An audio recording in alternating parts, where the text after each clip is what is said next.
Big boss ಶೋಗೆ vote ಹಾಕಿ ಬೆಳೆಸೋದಕ್ಕೆ ಮಾತ್ರ ರೈತರು, ಕಾರ್ಮಿಕರು, ಡ್ರೈವರ್ಗಳು, ಕನ್ನಡಿಗರು ಬೇಕು.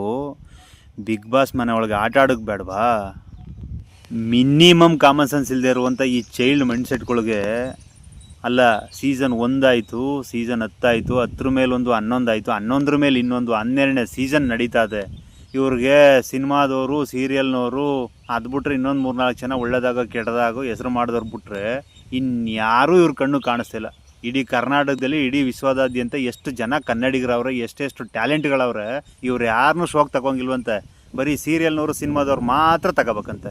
ಹಾಯ್, ಎಲ್ರಿಗೂ ನಮಸ್ಕಾರ.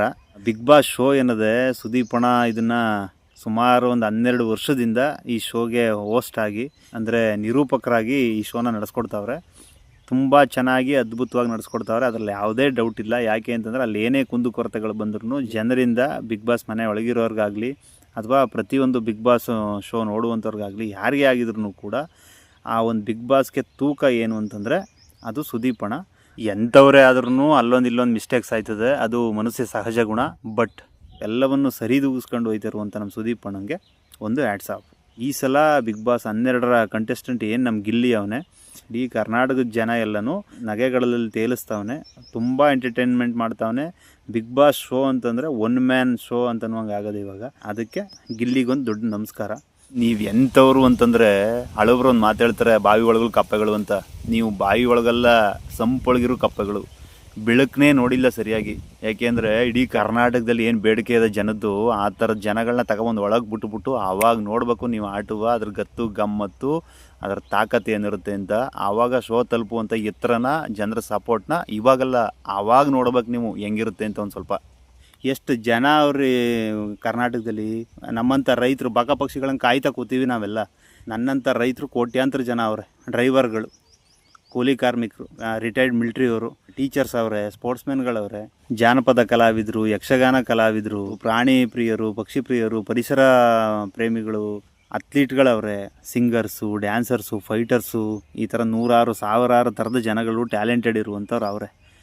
ನಿಮಗೆ ಟ್ಯಾಲೆಂಟೆಡ್ ಎಲ್ಲ ಹುಡುಕಿ ಕರ್ಕೊಂಬರೋಕ್ಕಾಗಲ್ಲ, ಸತ್ಯ ಒಪ್ಕೋತೀನಿ. ಆದರೆ ಯಾವ್ಯಾವ ಕ್ಯಾಟಗರಿಲಿ ಜನಗಳವ್ರೆ ಅವರೆಲ್ಲರನ್ನೂ ಪ್ರತಿಯೊಬ್ಬರನ್ನೂ ಆಯ್ಕೆ ಮಾಡಿ ಒಬ್ಬೊಬ್ರನ್ನ ಬಿಟ್ಟರೆ, ಈಗೇನು ಸಿನಿಮಾದವ್ರು ಕರ್ಕೊಬಂದ್ಬಿಟ್ಟು ಸೀರಿಯಲ್ನವ್ರು ಕರ್ಕೊಬಂದ ತಕ್ಷಣ ಅವ್ರು 100ಕ್ಕೆ 100 ಅವರೆಲ್ಲ ಏನು ಉತ್ತಮವಾದ ಸಂದೇಶ, ಅದ್ಭುತವಾದ ಆಟ, ಅದ್ಭುತವಾದ ಎಂಟರ್ಟೈನ್ಮೆಂಟು ಈ ಥರದ್ದೇನೂ ಮಾಡ್ತಾ ಇಲ್ಲ. ಅವ್ರು ಮಾಡ್ತಾ ಇರುವಂಥ ಪುಡ್ಬೋಸಿ ಕೆಲಸಗಳು ಬರೀ ಜಗಳ ಆಡೋದು, ಕಿತ್ತಾಡೋದು, ನೀರು ಕುಡಿದು ಕಿತ್ತಾಡ್ತೇವೆ, ಕಾಫಿ ಕುಡಿದು ಕಿತ್ತಾಡ್ತೇವೆ, ಅನ್ನ ಉಣ್ಣೋದಕ್ಕೂ ಕಿತ್ತಾಡ್ಕೊಂಡು, ಅಲ್ಲಿ ಹುಚ್ಚುಜ್ರಂಗೆ ಆಡ್ಕೊಂಡು, ಬೇಡದಿರೋ ವಿಚಾರಕ್ಕೆಲ್ಲ ಕ್ಯಾಮ್ರಾವೇನು ಒಂದು ಕಾರಣಕ್ಕೆ ಮಂಗರಂಗೆ ಆಡ್ಕೊಂಡು ತೀರಿಸ್ತಾರೆ. ಕೆಲವ್ರು ಮಾತ್ರ ಗೌರವಯುತವಾಗಿ ನಡ್ಕೋತಾರೆ, ಒಂದು ಎಂಟರ್ಟೈನ್ಮೆಂಟ್ನು ಮಾಡ್ತಾರೆ.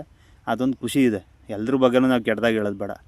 ಆದರೆ ಅವ್ರ ಬಗ್ಗೆ ಇರಲಿ, ಕಂಟೆಸ್ಟೆಂಟ್ಗಳ ಬಗ್ಗೆ. ನೀವು ಮ್ಯಾನೇಜ್ಮೆಂಟ್ ಟಿ ವಿ ಇದರೆಲ್ಲ ಆಯ್ಕೆ ಮಾಡುವಂಥ ಟೀಮ್ಗಳು, ನಿಮ್ಮ ಕಣ್ಣಿಗೆ ಇವ್ರು ಯಾರೂ ಕಾಣ್ತಿಲ್ವಾ?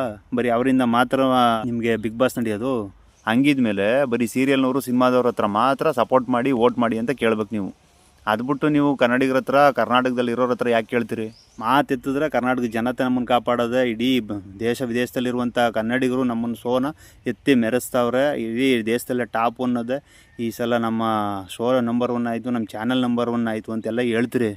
ಏನು ಭಯಂಕರ ಸಾಧನೆ ಮಾಡಿದವ್ರು ಮಾತ್ರ ಬಿಗ್ ಬಾಸ್ಗೆ ಬರಬೇಕು ಅನ್ನೋದು ನಿಮ್ಮ ಚೈಲ್ಡ್ ಮೈಂಡ್ಸೆಟ್ ಅದಲ್ಲ. ಇದನ್ನು ಚೇಂಜ್ ಮಾಡ್ಕೊಂಡು ಹಿಂದೆ ಏನಾಗಿದ್ರು ಅನ್ನೋದೆಲ್ಲ ಮುಖ್ಯ.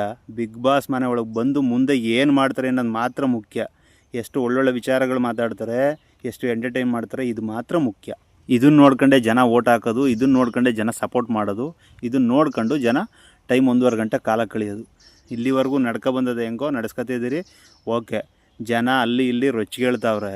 ಸಾಕಷ್ಟು ಜನಕ್ಕೆ ಭಯಂಕರ ಬೇಜಾರಾಗದೆ. ನಿಮ್ಗೆ ಇಲ್ಲಿವರೆಗೂ ಹೂನಾರ, ಆ ಥರದ್ದಾರ, ಈ ಥರದ್ದಾರ, ಪಟಾಕಿ, ಸಿಳ್ಳೆ ಎಲ್ಲ ಥರದ ಸಪೋರ್ಟ್ನು ಮಾಡೋರು ಜನ ನಿಮ್ಮನ್ನು ಟಾಪು ಕೂರ್ಸೋರ ತಗೊಂಡೋಗಿ.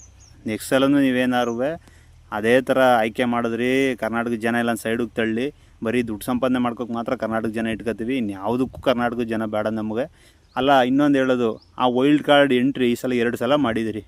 ಒಂದು ಸಲ 3 ಜನ ಕರ್ಸಿದಿರಿ, ಈಗ 2 ಕರ್ಸಿದಿರಿ. 5 ಜನದಲ್ಲಿ ಯಾರನ್ನಾರು ಒಂದು 3-4 ಜನನ ಬೇರೆಯವರ ಕರ್ಕವ. ರೈತರು ಇರ್ತಾರೆ, ಕಾರ್ಮಿಕರು ಇರ್ತಾರೆ, ಇನ್ನೂ ಸಾಕಷ್ಟು ಥರದ ಜನಗಳಿರ್ತಾರೆ. ಅವ್ರನ್ನ ಕರೆದು ಒಳಗಡೆ ಬಿಡುವ. ಗಿಲ್ಲಿ ಹಳ್ಳಿ ಪ್ರತಿಭೆ ಆಗಿರೋದಕ್ಕೋಸ್ಕರ ಆ ಮಟ್ಟಕ್ಕೆ ಅವ್ನು ಕಾಮಿಡಿ ಮಾಡ್ತಿರೋದು, ಎಂಟರ್ಟೈನ್ಮೆಂಟ್ ಮಾಡ್ತಿರೋದು, ಬಿಗ್ ಬಾಸ್ ಶೋನ ಜೀವಂತವಾಗಿ ಇಟ್ಟಿರೋದವನು. ಸುದೀಪಣ್ಣ, ಗಿಲ್ಲಿ ಇವರಿಬ್ಬರು ಇಲ್ಲ ಅಂದರೆ ಈ ಸಲ ಬಿಗ್ ಬಾಸ್ ನೋಡೋಕ್ಕೆ ಆಗೋಲ್ಲ. ಸುದೀಪಣ್ಣ 2 ದಿವಸ ಬಂದು ಎಂಗೇಜ್ ಮಾಡಿ ಇಟ್ಕೋತಾರೆ ಶೋನ. ಗಿಲ್ಲಿ 5 ದಿನವೂ ಹೆಚ್ಚು ಕಡಿಮೆ 4 ದಿನ ಅವನು ಹೇಳ್ಬೇಕಂದ್ರೆ ಅವನ ಹೆಗಲ ಮೇಲೆ ನಿಂತದ ಶೋ. ಅವನಿಲ್ಲ ಅಂದರೆ ನಿಮ್ಮ ಸೀರಿಯಲ್ನವರು ಸಿನಿಮಾದವರು ಅವ್ರಿಗೆ ಏನು ಗೊತ್ತದು ಮಾಡ್ತಾವ್ರೆ ಅವರು, ಬಟ್ ಎಂಟರ್ಟೈನ್ ಮಾಡ್ತಾಯಿಲ್ಲ. ನಾವು ಅವ್ರ ಬಗ್ಗೆ ಕೀಳಾಗಿ ಮಾತಾಡೋದು ಬೇಡ, ಡಿಗ್ರೇಡು ಮಾಡ್ತಿಲ್ಲ. ನೀವು ಇದರಲ್ಲಿ ನೀವು ಆಯ್ಕೆ ಟೀಮ್ ಅಯೋಗ್ಯರು 12 ವರ್ಷದಿಂದನೂ ಆಡೋದನ್ನೇ ಆಡು ಕಿಸ್ಬಾಯ್ ದಾಸ ಅಂತಾರೆ, ಹಂಗೆ ನೀವು ಮಾಡೋದನ್ನೇ ಮಾಡ್ತಿದ್ದೀರಿಲ್ಲ, ಕಂಟ್ರೋಲ್ ಮಾಡಿ. ನೆಕ್ಸ್ಟ್ ಸಲಿಂದ ಎಲ್ರಿಗೂ ಅವಕಾಶ ಕೊಡೋದು ಕಲ್ತ್ಕೊಳ್ಳಿ. ಹೊರಗಡೆ ಏನಾಗವ್ರೆ ಅನ್ನೋದೆಲ್ಲ ಮುಖ್ಯ, ಒಳಗಡೆ ಬಂದು ಏನು ಮಾಡ್ತಾವ್ರೆ, ಏನು ಮಾಡಿದ್ರು ಅನ್ನೋದು ಮಾತ್ರ ಮುಖ್ಯ. ಆ ಒಂದು ಕಾರಣದಿಂದ ಬಿಗ್ ಬಾಸು ಮೇಲಕ್ಕೆ ಹೋಗೋದು ಅಂತ ಹೇಳ್ತಾ, ಪ್ರೇಮ್ ಕುಮಾರ್ ನೇರಳೆಕೆರೆ ಮಂಡ್ಯ. ಎಲ್ಲರಿಗೂ ನಮಸ್ಕಾರ.